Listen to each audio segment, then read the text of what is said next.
नमस्कार. आज 27 फेब्रुवारी जागतिक मराठी गौरव दिवस, म्हणजेच आपले लाडके कवी कुसुमाग्रज अर्थातच वि. वा. शिरवाडकर यांचा जन्मदिवस. ज्ञानपीठ विजेते कुसुमाग्रजांचा वाढदिवस आपण मराठी गौरव दिवस म्हणून साजरा केला जातो. तर या निमित्ताने आज आपल्यासोबत वीणा चाफेकर हे आपल्या स्टुडिओमध्ये आलेले आहेत आणि त्यांच्याशी आपण भरपूर गप्पा मारणार आहोत. तर सर्वप्रथम वीणा, मी तुला हे विचारू इच्छिते की तुझा पहिला कविता संग्रह आताच प्रकाशित झाला आणि प्रेक्षकांना सांगायची मूळ मुद्दा असा की ह्या कविता संग्रहाच्या प्रकाशनाला मी देखील उपस्थित होते, त्यामुळे माझ्यासाठी देखील खूप आनंदाची गोष्ट आहे. आणि तुझ्या पहिल्या कविता संग्रह आला त्याबद्दल तुझं अभिनंदन आणि तुझं सर्वप्रथम आपल्या या स्टुडिओमध्ये स्वागत. धन्यवाद तू इथे आल्याबद्दल. तर तुझ्याबद्दल आम्हाला कविता संग्रहाबद्दल काय सांगशील? सर्वात प्रथम जागर मराठी वाहिनीने मला बोलवलं आणि त्याबद्दल मी त्यांचे खूप खूप धन्यवाद मानते. आणि आज म्हणजे सगळ्यात मला आतून असा आनंद वाटतोय, कारण आज कुसुमाग्रजांचा वाढदिवस आहे आणि मला खूप आनंद होत आहे. माझं हे पहिलं पुस्तक प्रकाशित झालंय आणि पहिली मुलाखत मी त्यांच्या वाढदिवसाच्या दिवशी देत आहे. आणि जी व्यक्ती, जी स्त्री माझ्याबरोबर होती माझ्या प्रकाशनाच्या वेळी, तीच माझी मुलाखत घेत आहे. म्हणजे काय म्हणतात, दुसऱ्या शब्दाला योग झालाय. सोन्यात अगदी हिऱ्याचं कोंदण केल्यासारखं झालंय आणि त्यामुळे मी खूप आतून मला आनंद झालाय. प्रथम तर मी सरस्वती देवी आणि आमच्या गुरुमाऊली बेळगाव निवासी श्री कलावती देवी यांना नमन करते आणि तुम्हा साऱ्या प्रेक्षकांचे, वाचकांचे खूप खूप आभार मानते. कारण माझा हा तुझ्या सवे जो पहिला काव्यसंग्रह आलाय त्यात मला इतका छान प्रतिसाद मिळालाय. म्हणजे साऱ्यांनी प्रत्येक कविता वेगवेगळ्या पद्धतीने रिलेट करून त्यांच्या मनाला ती भावली आणि मला चांगला असं प्रतिसाद दिलाय. फोन करून लिहून की अमुक अमुक कविता अशी, आणि तो मला खूप आनंद वाटला की मला प्रोत्साहन, असं बळ मिळाले की पुढे जायचं आहे. आणि आजचा हा जो वि. वा. शिरवाडकर जे आपले आहे, मराठीचं दैवतच आहे ते, आणि त्यांच्या आजच्या वाढदिवसाच्या दिनी मी हे जे पहिली मुलाखत देते, तर म्हटलं की पहिले त्यांच्यासाठी दोन हे कविता, म्हणजे अगदी छोटस काव्य सुमन आहे. अगदी कुसुमे तव काव्याची सुवासे दरवळ सुगंधाची, माळुनी ही शब्दमाला गहऱ्या सागरी अथांग झाल्या. जल आकाशी तुझा गजर तू माय मराठीस केले अमर. क्या बात आहे. ह्या शब्दांनी ही शब्द सुमने खरंच त्यांच्यासाठी खूप कमी, खरं तर त्यांना मी अर्पण, वाढदिवसाच्या शुभेच्छाच आहे. या एका कवीकडनं मिळाले हे शब्द सुमन, म्हणजे अक्षरशः ना श्रीखंडामध्ये केसर असल्यासारखं झालेलं आहे. मी तुला असं विचारू इच्छिते की सगळ्यात पहिली कविता तू कधी लिहिली? तुला कधी वाटलं की तू कविता लिहू शकतेस? मी कविता म्हणजे शालेय जीवनात लिहिली. अच्छा. पहिली म्हणजे तेव्हा असं वाटायचं ना की ती कविता आहे. मी असं काही कुठल्याही विषयावर आठवलं ना की ते लिहून काढायची. आणि मी कधी कोणाला दाखवलं नाही. पण मी शालेय जीवनात असताना आमचे मराठीचे सर होते, निकम सर, पोपटलाल निकम म्हणून, ते मला खूप प्रेरणा द्यायचे. कारण ते एका वेगळ्या रंगाचा पेन द्यायचे आणि मला खून करायचे की हे खूप छान लिहिले न सांगतात. मग त्यामुळे मला इतकी प्रेरणा मिळाली. मी आज म्हणून तीच गोष्ट माझ्या मुलींच्या बाबतीतही करते. त्यांचं काही आवडलं की ते त्यांना असं नोट डाऊन करून दाखवते. त्यामुळे काय होतं की आपल्याला प्रेरणा मिळते. शालेय जीवनातली प्रेरणा आपल्याला जीवनभरासाठी अगदी खूप प्रकाशात घेऊन जाते. शालेय जीवनामध्ये आपल्या मनावर जे बिंबलं जातं ना, ते अगदी अधोरेखित होतं आणि पुढच्या आयुष्यामध्ये आपल्याला कामी येतं. कारण ती बीज असतात ना, आणि मग ती छान अशी वेल होते, सुंदर. अगदी. आम्हाला तुझी एखादी कविता ऐकायला आवडेल. माझी शालेय जीवनातलीच मी म्हणजे मला आधी वाटायचं की जेव्हा सरस्वती देवीचं काही गुणगान येते तेव्हा आपली लेखणी, पहिली तर लेखणी आहे, त्याशिवाय लिहिणं अशक्य. तर तिच्यावरच म्हणून ती नाव फक्त ती ठेवले. ती म्हणजे दुसरं काही बोलायला प्रत्येकाच्या दृष्टिकोनातून सत्याला सामोरी जाते ती भरभर, साऱ्यांच्याच मनीच्या तारा चिडून. सत्याला सामोरी जाते ती भरभर, अगदी साऱ्यांच्याच मनीच्या तारा चिडून. कधी कधी धगधगते आग होऊन, अलवार सुखावतेही थंड सर होऊन. तिला राग येतो असत्याचा अत्याचाराचा, वादळ म्हणून घेणारी ही तीच. तिचं अस्तित्व म्हणजे सरस्वतीची वीणाच जणू. कारण झंकार तिच्या झंकार तिच्या शब्दांचा गाजवितो सारे राज्य. वा.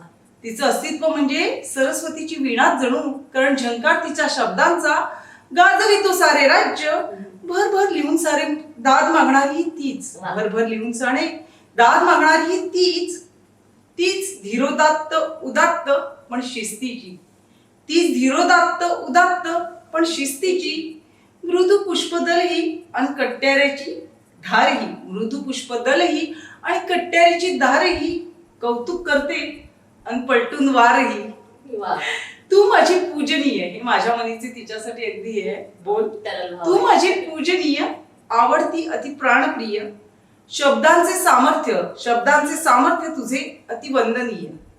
तुझ्या सेवे साकारत जाते मी स्वतःला, तुझ्या सेवे साकारत जाते मी स्वतःला, आणि शब्द मोती उतरून शिंपली तृप्त करीते मनाला. वा. अशी माझी सहचारिणी, अशी तू माझी लेखणी. ही क्या- माझी क्या बात. माझी अत्यंत आवडती कविता आहे. आणि त्याशिवाय ती शालेय जीवनामध्ये हा, तू लिहिली आहे ना? हा, अमित हा, रेड्डी. शालेय जीवनामध्ये. आमचे एक कवी आहेत अमित कुमार खातू, ते म्हणतात हा. की कोरा कागद मुक्त लेखणी असह्य तळमळ. बरोबर. कोरा कागद मुक्त लेखणी असह्य तळमळ, और कुछ नहीं लेखन असते शुद्ध व्हायची अखंड चळवळ, और कुछ नहीं. म्हणजे तुझी ही चळवळ लहानपणापासून हा. सुरू आहे आणि ती हो. आज आम्हाला दिसते आहे तुझ्या पुस्तकाच्या रूपात.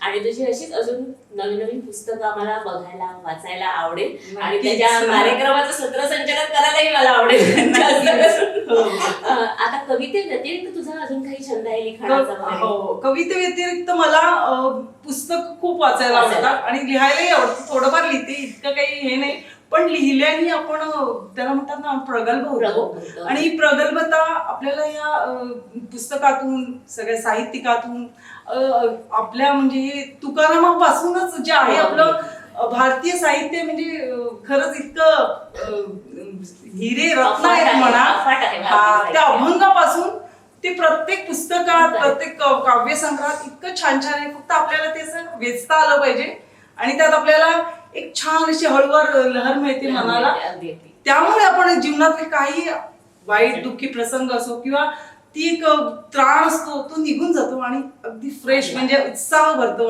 माझ्या. मी म्हणते की कविता आणि पुस्तक ही लेखक मला अगदी उत्साह देतात. तुम्ही कधीही मला झोपेतून उठूनही पुस्तक वाचायला लावलं, लिहायला लावलं, मला अगदी आनंद वाटेल. हा हे सर आहे ते आतून येते आपल्याला आणि ते आपल्याला खूप असं मोठं करते. आणि मला अजून हे या मुलाखतीच्या निमित्ताने एक सांगायला आवडेल की एक स्त्री म्हणून सांगायला आवडेल की मी हे खूप सारं असं लिहायचे प्रत्येकासाठी. माझ्याकडनं सारे जण लिहून घ्यायचे, अमुक अमुक आहे, पत्रिका लिही किंवा अमुक अमुक आहे असा विषय देऊन माझ्याकडनं लिहून घ्यायचे आहे कविता. पण कधी कोणी म्हणालं नाही की अगदी इतकं सुंदर लिहिते, छोटस पुस्तक छाप. पण अचानक माझी, म्हणजे मला माहिती नव्हतं, त्या समाजसेविका अभिलाषाजी परिमल वर्तक, आणि मला इतकं माहितीही नव्हतं, त्यांनी माझी ती कविता आहे, मी एका कार्यक्रमात मी ती बारशाला म्हणून माझी लेखी कविता वाचली असं, आणि त्यांनी तो व्हिडिओ करूनही टाकला, अपलोड केला. आणि मग मला म्हणाल्या असं नाही, तुझ्यात काहीतरी आहे, तू लिही आणि तू असं असं पुस्तक छाप आणि एक पहिलं छोटस पुस्तक काव्यसंग्रह तू दे वाचकांना. पण त्यावेळी मला वाटलं या स्त्रीला माझ्याविषयी इतका जर विश्वास वाटतोय तर खरंच आपण ते करावं. आणि खरंच ती माझी सुरुवात झाली आणि तुम्ही सारे आलेच त्याबरोबर. खरंच आयुष्यात असा एक पंख देणारा विश्वास हवा असतो आणि तो कोणाच्या तरी कोणाच्या रूपाने तुमच्या गुरुमावळी तुमच्याकडे पाठी पाठवला. आणि मला असं वाटतं की तुमचा हा जो प्रवास आहे कवितेचा, त्या लिहिण्यामागे, म्हणजे प्रत्येक कविता लिहिण्यामध्ये एक छोटी प्रेरणा आहे तुमच्या मिस्टरांची, जे तुम्हाला नेहमी प्रेरणा देत असतात, अगदी विषयही देत असतात. तर त्याबद्दल थोडा मला सांगाल का? हो, तो तर आहेच, म्हणजे माझ्या सखाच आहे तो, श्री वैभव विलास चाफेकर. म्हणजे म्हणूनच तर माझं पहिलं पुस्तक अगदी तुझ्या सवय, म्हणजे त्याच्या सवयीचं अगदी समर्पित त्यांना असं नाही, प्रत्येक भावने सवय आहे. कारण आपण स्त्री म्हणून तर खूप भावना जगतो आयुष्यात, बरोबर, प्रत्येक नातं जगतो प्रत्येक जण खरं तर. आणि त्या प्रत्येक भावने सवयी, त्या प्रत्येक प्रसंगासवयी आपण पुढे जातो, प्रगल्भता घेतो आणि ती आठवण असते आणि ती काव्यात ती उतरतो. आणि वैभव मला खूप, म्हणजे खूपच पाठिंबा देतो, मला असं पंखात बळ देतो आणि म्हणतो कर, तू कर, मी आहे. मला कधी कधी थोडंसं वाटतं नको हे मी करेल का, पण नाही, तो म्हणतो नाही, बिंदास अगदी कर. आणि असं कुणीतरी असतं, नेहमी स्त्री असते पुरुषाच्या मागे, मागे. हो. पण बघू आता मी किती यशस्वी होते आणि ते सारं तुमच्या वाचकांच्या हातात आहे. अगदी अगदी. माझा पुढचाही काव्यसंग्रह मी लिहिलाय खरं तर, पण मी लगेचच आता तो प्रकाशित नाही करणार. पण तुम्ही तुझ्या सवेला जसा प्रतिसाद दिला तसा पुढच्याही काव्यसंग्रहाला प्रतिसाद द्या. आणि मी या प्रसार माध्यमात नाहीये खरं तर अजून, पण आता मी लवकरच येईल. कारण दर आठवड्याला एक छानशी कविता घेऊन वेगळ्या विषयावर वेगळ्या ढंगात, तर ते तुम्हाला कसं आवडते बघा. वाचक आणि प्रेक्षक म्हणून मला नक्कीच तुम्ही प्रतिसाद द्या आणि त्यानेच मी भरभरून पुढे जाईल. धन्यवाद. नक्कीच नक्कीच. तुझ्या प्रसार माध्यमामध्ये आणि कवितेच्या क्षेत्रामध्ये, साहित्य क्षेत्रात तुझं अगदी मनापासून स्वागत आहे. हे खुलं प्रांगण आहे तुझं, इथे तू कधीही म्हणजे छान वावरू शकतेस येऊन. आणि तुझं पुस्तकाचं नक्कीच लोकांनी स्वागत केलंच आहे, दुसऱ्या पुस्तकाचंही करतीलच.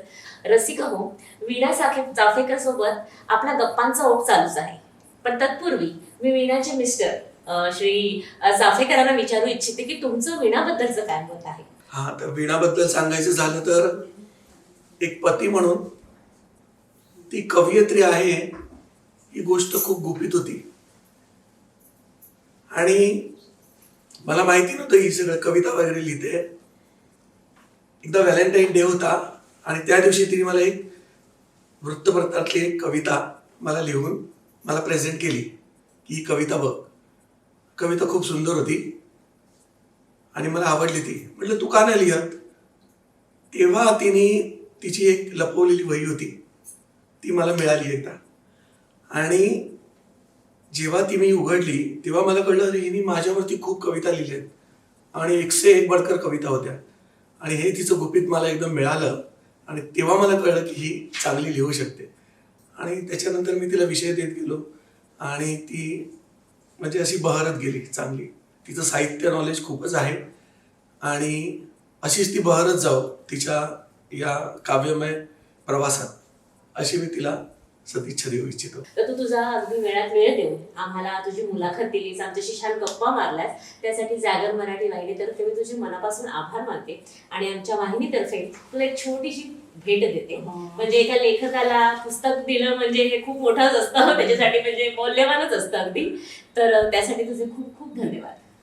मी सुद्धा धन्यवाद मानते. हे पुस्तक म्हणजे मला माझे मिस्टर ही दरवेळी लग्नाचा वाढदिवस असो माझा वाढदिवस मला पुस्तक वही आणि पेन असं गिफ्ट देतात. माझे हे असते आणि मला खूप आनंद झालाय माझ्या साऱ्या पुस्तकांच्या संग्रहात हे तुमचं पुस्तक. आणि जागर मराठी या वाहिनीचा मी खूप खूप म्हणजे खूप खूप धन्यवाद मानते. मला माझी पहिली अशी मुलाखत आहे आणि आज ती कुसुमाग्रजांच्या वाढदिवसानिमित्त आहे. मी पुन्हा सांगते की मला इतकं खूप काहीतरी मिळाल्यासारखं वाटतं आणि ते तुम्ही दिलंय, त्यामुळे तुमचे खूप धन्यवाद आणि तुमच्याही वाहिनीचा असा छान प्रसार हो ही मी शुभेच्छा करते. धन्यवाद. धन्यवाद.